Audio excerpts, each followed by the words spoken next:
नमस्कार दोस्तों, स्वागत आपका महेंद्र सिंह शो में। पता चला आपको, विपक्ष की महिला सांसदों के डर से मोदी जी लोकसभा में नहीं आए। समझ रहे हो आप, आदमी के दिल में औरतों की कितनी दहशत होती है। क्या हुआ, डराने के लिए घर में खुद की बीवी नहीं, डर तो दूसरियों से भी लगता है। इतना डर तो यार ऑफिस की इंटर्न के साथ डिनर पर गए बॉस को पत्नी की वीडियो कॉल से नहीं लगता। इतना डर तो 50-50 कोस दूर बसे गांव के बच्चों को गब्बर सिंह के आने से नहीं लगता। इतना डर तो विपक्ष वालों को ईडी से नहीं लगता। भाई इतना डर तो ज्ञानेश कुमार को ममता दीदी से नहीं लगता जितना डर मोदी जी को महिला सांसदों से लग रहा है। लोकसभा स्पीकर ओम बिरला ने खुद बताया कि उन्होंने मोदी जी को यह जानकारी दी थी कि कई महिला सांसद उन पर लोकसभा में हमला कर सकती हैं, इसलिए उन्हें यहां नहीं आना चाहिए, और मोदी जी नहीं आए। मतलब मोदी जी पर हमला, वो भी उस लोकसभा में जिसे मोदी ने खुद बनवाया है, जहां के पीयूष से लेकर पूरी सिक्योरिटी, सारा प्रोटोकॉल और स्पीकर तक सब मोदी के इशारे पर चलते हैं। वहां मोदी विपक्ष की निहत्ती सांसदों से डर गए। वो मोदी जिनके बारे में स्कूल में बच्चों को पढ़ाया जा रहा है कि वो बचपन में मगरमच्छों के बीच से उनके बच्चे को उठा लाए थे। बताओ अब उन स्कूल के बच्चों के दिल पर क्या बीतेगी जब उनको पता चलेगा कि दादाजी तो दांतों से मूंगफली नहीं चबा सकते और किताब में पढ़ाया जा रहा है कि पिछवाड़े से अखरोट फोड़ सकते हैं। अरे बच्चों का तो छोड़ो, उनको तो किसी तरह उनके अंधभक्त बाप समझा लेंगे। अरे उन पेट्रोल पंप वालों की तो सोचो जिनके यहाँ बीजेपी ने मोदी की वो ऑपरेशन सिंदूर वाली बड़ी बड़ी फोटो लगा रखी हैं, ये बताने के लिए कि सेना वेना का कोई सीन नहीं था, मोदी अकेले गए थे पाकिस्तान में एयर स्ट्राइक करने। अरे ऐसी हरकतें देखकर क्या पेट्रोल पंप वालों का मन नहीं करेगा कि आपके पोस्टरों पर तेल छिड़क के माचिस दिखा दे? लेकिन वो बेचारे ऐसा नहीं कर पा रहे हैं क्योंकि उनको भी डर है कि कहीं आप उनके ऊपर भी जान से मारने की कोशिश का केस ना करवा दो। लिटरली ये दुनिया के पहले ऐसे नेता हैं जिनको विपक्ष के नारों से प्रॉब्लम है। विपक्ष ने अगर मोदी मुर्दाबाद या मोदी तेरी कब्र खुदेगी का नारा लगा दिया तो मोदी के फेफड़ों की ऑक्सीजन कम हो जाती है, उनकी सांसें उखड़ने लगती है, सिक्योरिटी की 2 लेयर बढ़ानी पड़ती है, और कच्चे की भी। ये तो मेरी कब्र खोदना चाहते हैं, ये तो मुझे मारना चाहते हैं, बचाओ। अरे मोदी जी, समझ में आता है कि आपको पढ़ाई लिखाई से थोड़ी प्रॉब्लम है, लेकिन इतनी तो बेसिक समझ हर इंसान में होनी चाहिए कि नारे रेटोरिक होते हैं, लिटरल नहीं। रेटोरिक का मतलब होता है जैसे मैं तेरी मांग में सितारे सजाऊंगा, मैं तेरे लिए चांद तोड़ के लाऊंगा। इसका मतलब ये नहीं होता कि कोई लिटरली 3 इंच की खोपड़ी पे 38 मिलियन वर्ग किलोमीटर के चांद को लाकर धर देगा।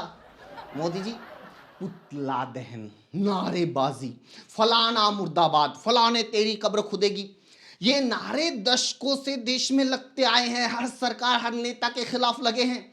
अभी यूजीसी एक्ट के विरोध में आपके कई समर्थक तक आपके खिलाफ ये कब्र खुदेगी के नारे लगा रहे थे।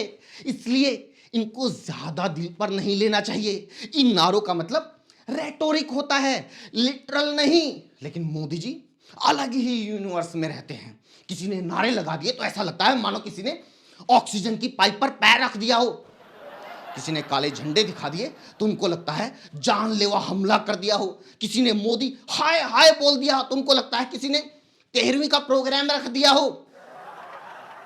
मोदी जी दुनिया के इकलौते ऐसे नेता हैं जिनको नारे तो नारे, इस बात पर भी ऑब्जेक्शन है कि विपक्ष उनको हराना चाहता है, विपक्ष उनको हराने के लिए चुनाव लड़ता है। नहीं तो क्या करे विपक्ष?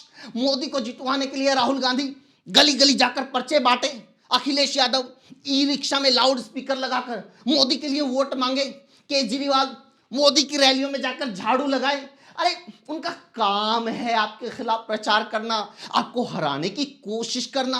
वो आपको जितवाने के लिए काम क्यों करेंगे? वो विपक्ष है, चुनाव आयोग नहीं। विपक्ष तो खैर अपने ही देश का है। एक डर ये भी फैलाया जाता है कि मोदी को दूसरे देशों से खतरा है। जैसे ये दुनिया के इकलौते ऐसे नेता हों जिनको दूसरे देशों से खतरा हो, बाकी किसी को कोई खतरा नहीं है। ये पुतिन, जिनपिंग, ट्रंप तो वैसे ही अपने मोहल्ले में टोरा जमाने के लिए इतनी इतनी सिक्योरिटी लिए घूमते हैं। अरे देख तेरा भाई का आगे पीछे पीसीआर चल रहा है। अरे मोदी जी, किसी भी देश का प्रधान हो, प्रधानमंत्री हो, राष्ट्रपति हो, और भारत के भी जो अब तक प्रधानमंत्री बनते आए हैं, सबको एक सिक्योरिटी थ्रेट हमेशा रहता है। आपको क्या लगता है, जिस नेहरू ने पाकिस्तान को कश्मीर से पीट पीट कर भगाया, सैकड़ों रियासतों को पाकिस्तान के साथ जाने से रोका और भारत के साथ मिलाया, क्या उस नेहरू के लिए दुश्मन पड़ोसी लंबी उम्र के लिए दुआ कर रहा होगा? इंदिरा गांधी ने बांग्लादेश बनाया, कई बार पाकिस्तान के घुटने टिकवाए, पूरे एशिया में भारत का दबदबा कायम किया, तो उस टाइम अमेरिका, पाकिस्तान जैसे देश क्या उनकी सलामती के लिए हवन कर रहे होंगे? अरे राजीव गांधी, लाल बहादुर शास्त्री, वाजपेयी जी, मनमोहन सिंह, उनके लिए क्या सारी दुनिया करवा चौथ का व्रत करती थी? खतरा तो उनकी जान को भी रहा होगा, लेकिन उन्होंने तो कभी संसद से अब्सेंट रहने के लिए ऐसे बहाने नहीं बनाए।